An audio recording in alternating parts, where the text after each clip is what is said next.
Hello, how you doing? I have no idea what you're going through right now, but I was glad to make this video. I had a dream the other day, Saturday to be exact. In this dream, God had told me to prophesy, to make a video.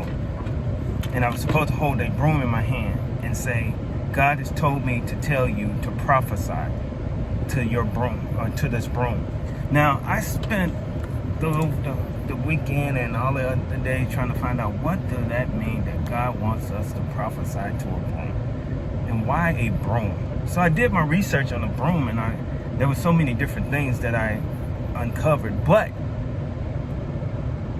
right now, I want to talk to you about communication.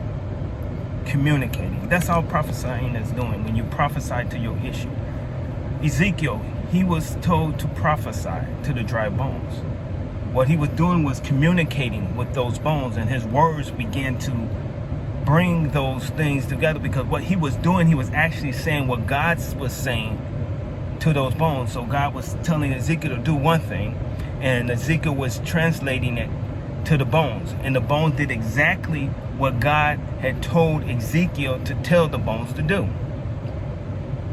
What am I saying? I'm saying this: whatever you're going through, it's time to speak to your situation.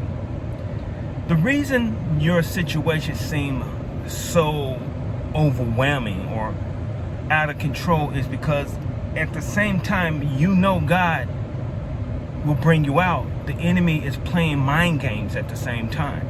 He's playing with your emotions and your imagination. So he's telling you things. He's speaking to your fears.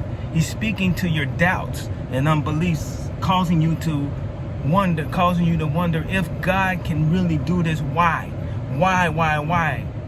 And God is saying, prophesy to your situation. Now, we're going to do a bunch of different teachings, but until I get the real true meaning of this. But right now, I'm hearing God saying, it's time to you to speak to your situation. It's time for you to take authority over your fears, because fear has a voice, and that voice in your head is telling you things contrary to what God is saying about your situation. If we can just sit back and allow God to move in our lives, or sit back and allow ourselves to not get so caught up like a fish in a net, and just relax so that we can hear what God is saying and doing in our situation, then we can be able to speak to our situation. So in this dream, I'm going to go back to the dream real quick. So in this dream, God said, I had the broom. I was in the dream, and I just woke up in the dream, and I was standing in the kitchen with the broom, and it said, God said, I'm supposed to make a video of God saying, prophesy to the broom.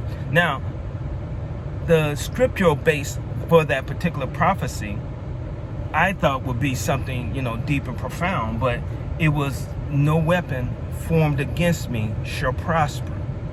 I held a broom and said, no weapon formed against me shall prosper. So, I'm gonna have to come back to you on that dream, because I just got it. What you're going through,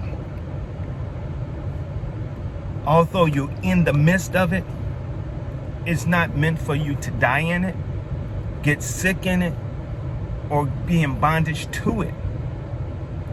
When you understand about the weapons, in a battle, there are weapons. In a war, there are weapons. And there are many weapons. There's bullets flying everywhere. But although the bullets are flying everywhere, it is not meant for you. But you got to be able to place yourself in a position where you can hear God, so that these weapons will not attack you or take you out.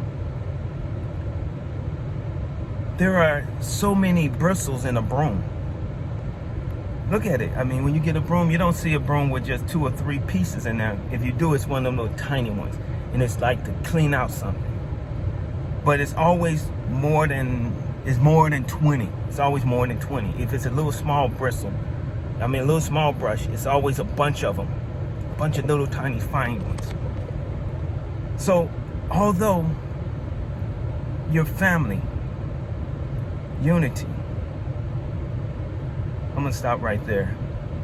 But remember this, whatever you're going through, if you can just communicate with God and communicate with your situation, then you already have that particular victory. Let me say that again. If you can communicate with God and communicate with your situation, then you already halfway out of there. Because if no weapon formed against me shall prosper, the question is how? How? Especially when you're going through and all the weapons are being formed and you've been hit by a couple of these weapons. The question is, how can these weapons not affect me? Once I can get authority, once I understand the power that God has given me in my words, everything God created, He created with what? Words. Once you understand words as a form of communicating, then you understand how you get your victory. Stay tuned. I would edit this out, but I want you to even learn through some of the mistakes that I made. I think I made, but I don't think I made in this video. Thank you, and God bless you.